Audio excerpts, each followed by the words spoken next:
तीन गहरे दोस्त थे, अमन, अनिल और दीपक। तीनों कॉलेज में साथ पढ़ते थे और पढ़ाई में भी तेज थे। आपस में इतनी गहरी दोस्ती थी कि कोई भी बात एक दूसरे से छुपी नहीं रहती थी। एक दिन अमन का बर्थडे था। अनिल और दीपक ने पहले ही अपने अपने मम्मी पापा से परमिशन ले ली थी कि आज रात वे अमन के घर रुकेंगे क्योंकि बर्थडे पार्टी है। उनके घर वालों को कोई एतराज नहीं था क्योंकि तीनों ही पढ़ने में अच्छे थे और शरीफ माने जाते थे। उन्होंने अपने बच्चों पर भरोसा किया और बिना ज्यादा सवाल किए उन्हें इजाजत दे दी। अमन के मम्मी पापा उसी दिन एक दूर के रिश्तेदार की शादी में गए हुए थे और रात भर वहीं रुकने वाले थे। इसलिए घर में सिर्फ अमन था और अब अनिल और दीपक भी वहीं उसके साथ रात भर रुकने वाले थे। तीनों को इस बात की बड़ी एक्साइटमेंट थी कि पहली बार कोई रात बिना किसी रोक टोक के सिर्फ दोस्ती, मस्ती और पार्टी में बीतेगी। शाम होते ही अनिल और दीपक केक लेकर अमन के घर पहुंचे। अमन ने दरवाजा खोला और तीनों मिलकर हंसी खुशी बर्थडे सेलिब्रेट करने लगे। कमरे को हल्की हल्की लाइट्स और बैलून से सजाया गया था। अमन ने केक काटा, अनिल और दीपक ने उसे केक खिलाया और उसके बाद ढेर सारी तस्वीरें ली। तीनों ने मिलकर जोरदार पार्टी की। बाहर से पिज्जा, बर्गर और कोल्ड ड्रिंक्स मंगवाए। हंसी मजाक, गाने और चिल करने का पूरा माहौल था। घड़ी की सुइयां घूमती गईं और कब रात के 10 बज गए किसी को पता ही नहीं चला। तभी दीपक बोलता है, क्यों ना अब कोई हॉरर मूवी देखी जाए। अनिल उसकी बात सुनकर बोलता है, ओए, तू तो वैसे ही डरपोक है, फिर रात को डर के मारे हम में ही चिपक जाएगा। अमन हंसते हुए बोलता है, चलो यार, डरपोक शरपोक बाद में देखेंगे। कंज्यूरिंग लगाते हैं जो सबसे खतरनाक मानी जाती है। तीनों अंधेरा करके टीवी के सामने बैठ गए। मोबाइल साइलेंट थे, लाइट ऑफ कर दी गई। तीनों फिर मूवी देखने लगते हैं। मूवी के हर डरावने सीन पर रोंगटे खड़े हो रहे थे। कभी किसी का चिल्लाना, कभी अचानक कोई चीज गिरना, तो कभी किसी कमरे में ताला टूटना, सबने उन तीनों को पूरी तरह सीरियस मोड में ला दिया। जब फिल्म खत्म हुई तो उन्होंने घड़ी देखी, रात के 1 बजे बज चुके थे। कमरे में एक अजीब सी खामोशी थी और बाहर भी सन्नाटा छाया था। अमन फिर ऊबते हुए बोलता है, अरे यार, अब बोर लग रहा है, चलो कहीं बाहर घूमकर आते हैं। दीपक उसकी बात सुनकर चौंककर बोलता है, इतनी रात को, दिमाग खराब है क्या तेरा। अमन अपने कंधे उचकाते हुए बोलता है, अरे यार, अब जब पेरेंट्स ने पहली बार रात रुकने की इजाजत दी है तो क्यों ना उसे यादगार बना दें। वैसे भी हम रोज तो ऐसा नहीं करते। अनिल भी सोच में पड़ गया। वो भी फिर कुछ सोचकर बोलता है, हाँ यार, सही कह रहा है तू। सुनसान रास्ता होगा, बाइक तेज चलाएंगे, थोड़ा थ्रिल मिलेगा। दीपक ने भी आखिरकार हामी भर देता है। अब तीनों तैयार हो गए बाहर जाने के लिए। तीनों फिर अपनी अपनी बाइक की चाबी लेकर बाहर आते हैं। अमन की अपनी अलग बाइक थी और दूसरी बाइक पर अनिल चला रहा था, दीपक उसके पीछे बैठा हुआ था। रात के उस वक्त सड़कें सुनसान थीं। हल्की हल्की हवा चल रही थी और कभी कभी किसी कुत्ते के भौंकने की आवाज आ जाती थी। तीनों मस्ती में थे, तेज बाइक चलाते हुए एक दूसरे को आवाजें दे रहे थे।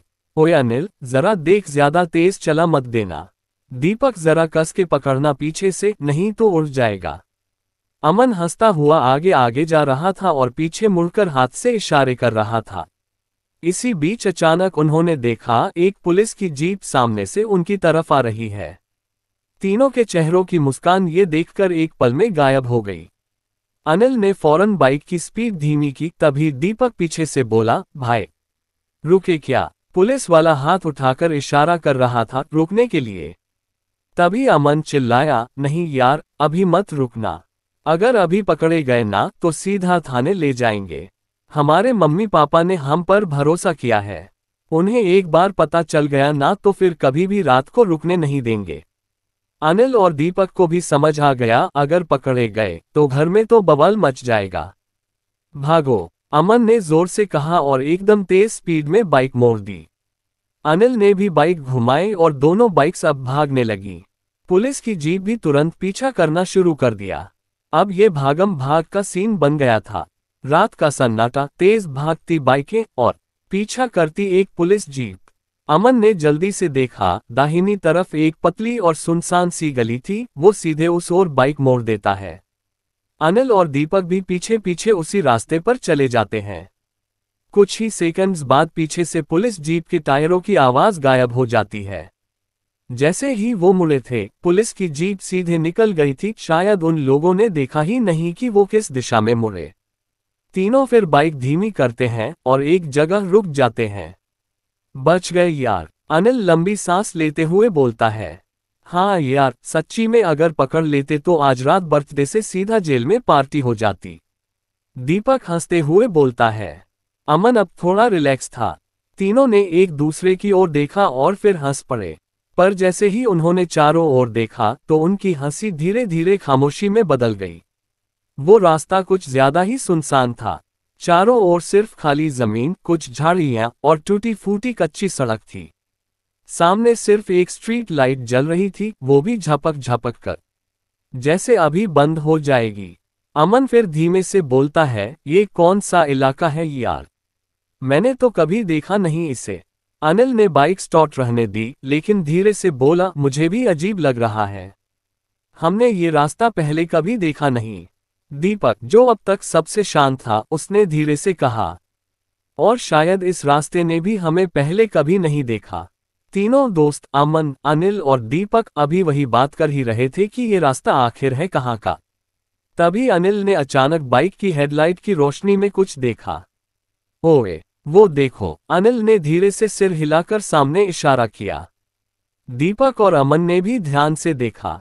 उनकी कुछ दूरी पर एक लड़की खड़ी थी, अपने हाथ में एक छोटा सा बैग पकड़े हुए। उसका सिर थोड़ा झुका हुआ था और उसका चेहरा अंधेरे की वजह से ठीक से नजर नहीं आ रहा था।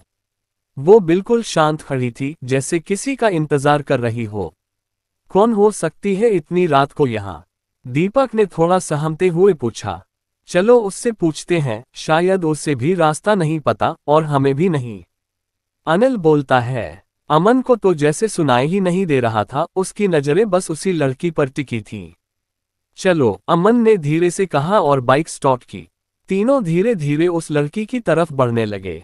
जैसे ही वो लड़की के पास पहुंचे, उसकी शक्ल रोशनी में नजर आए और उस लड़की को देखकर अमन की धड़कन एक पल को रुक सी गई।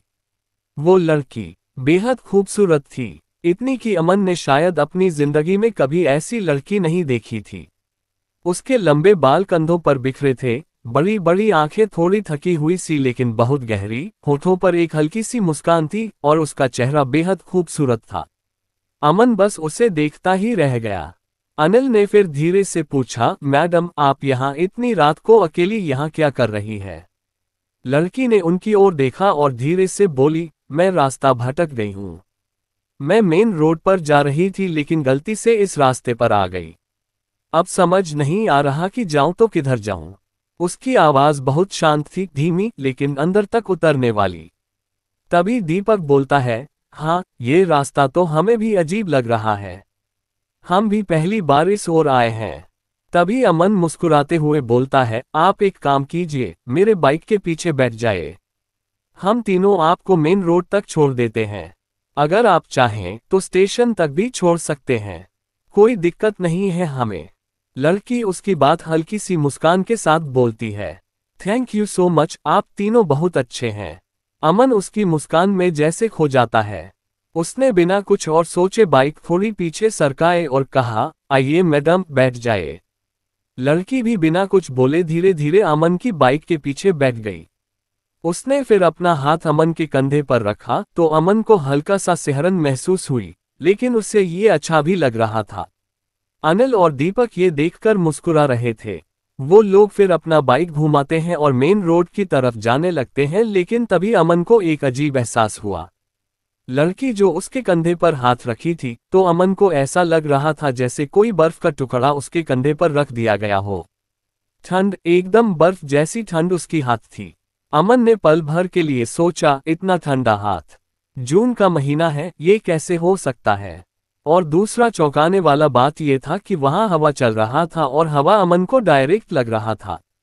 ऐसा लग ही नहीं रहा था कि अमन को कि उसके पीछे कोई लड़की बैठी हुई है, क्योंकि हवा उस लड़की के आर पार होकर गुजर रहा था। तभी अमन हिम्मत करके बाइक का रियर व्यू मिरर देखता है, लेकिन जो उसने देखा वो उसे अंदर तक हिला देने वाला था। मिरर में उसको कोई भी लड़की नजर नहीं आ रही थी। लेकिन अमन को महसूस हो रहा था कि वह लड़की अभी भी उसके पीछे बैठी हुई है, उसके कंधे पर हाथ रखकर। अमन का चेहरा अब फक पड़ गया। उसका गला सूखने लगा और उसको समझते देर नहीं लगा कि उसके पीछे जो लड़की बैठी हुई है वह कोई इंसान नहीं है। वो फिर जोर से चिल्लाता है, भूत, भूत है ये। उसकी चीख इतनी तेज थी कि अनिल और दीपक की बाइक भी झटका खा गई।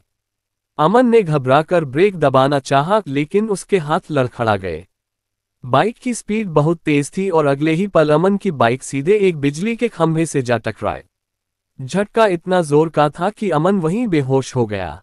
कुछ देर बाद जब अमन की आंख खुली तो उसे बहुत हल्का हल्का सा दिखाई दे रहा था। उसका सिर भारी था, कंधे और हाथ में पट्टियां बंधी हुई थीं। धीरे धीरे उसे होश आया और उसने देखा वो एक मंदिर के अंदर लेटा हुआ था। उसके सामने दीपक और अनिल बैठे थे और एक पंडित जी पूजा कर रहे थे। अमन फिर धीरे से उठकर बैठ गया। उसके माथे पर पट्टी थी, हाथ में भी दर्द हो रहा था। ये कहाँ हूं मैं? अमन ने धीमी आवाज में पूछा। दीपक फौरन उसके पास आया और बोला, तू मंदिर में है अमन, तेरा एक्सीडेंट हुआ था। भाई, तेरा खून देखकर हम डर ही गए थे, हम दोनों तुरंत तुझे यहाँ मंदिर लेकर आए। अनिल फिर बोलता है, और वो लड़की? भाई, जैसे ही तू गिरा वो अचानक गायब हो गई, पल भर में, जैसे थी ही नहीं। अमन को अब सब याद आने लगा। वो भूत थी, अमन ने कांपती आवाज में कहा। पंडित जी ने तब उसकी ओर देखा, फिर थोड़ा गंभीर होकर बोलते हैं, डरने की जरूरत नहीं है बेटा। अब तुम भगवान के मंदिर में हो, यहाँ कोई बुरी शक्ति तुम्हारा कुछ नहीं बिगाड़ सकती। अमन पंडित जी से कांपती आवाज में पूछता है, पर पंडित जी, वो लड़की कौन थी? क्या आपने भी उसे देखा है कभी? पंडित जी ने सिर हिलाते हुए कहा, हाँ, उस आत्मा को इस इलाके के बहुत से लोगों ने देखा है। आज से ठीक 5 साल पहले वो लड़की इसी सुनसान रास्ते में भटक गई थी। कहा जाता है फिर कुछ दरिंदों ने उसके साथ बहुत बुरा किया, उसके साथ रेप किया और फिर उसे मारकर वहीं फेंक दिया। उसके बाद से उसकी आत्मा आज भी रात 2:30 बजे से 3 बजे के बीच वहीं पर भटकती है, हाथ में एक छोटा बैग लिए और सबसे मदद मांगती है, पर अगर कोई उस पर बुरी नजर डालता है तो वह उसे छोड़ती भी नहीं है, उसे मार देती है।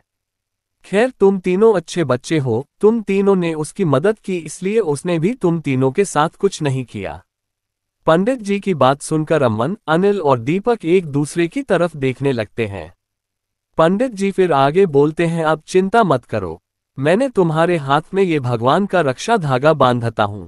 अब वो आत्मा फिर कभी तुम्हारे पास नहीं आएगी। और हाँ, इतनी रात को बिना वजह घर से बाहर निकलना सही नहीं होता बेटा, और सुनसान रास्तों में वो तो बिल्कुल नहीं। तीनों पंडित जी की बात सुनकर अपना सर हिलाते हैं और वादा करते कि आज के बाद से वह लोग ऐसा नहीं करेंगे। अमन के लिए ये उसका ये बर्थडे जिंदगी का सबसे डरावना और यादगार जन्मदिन बन चुका था। उस दिन के बाद से अमन, अनिल और दीपक ने कभी भी बिना वजह रात को अकेले बाहर निकलने का प्लान नहीं बनाया।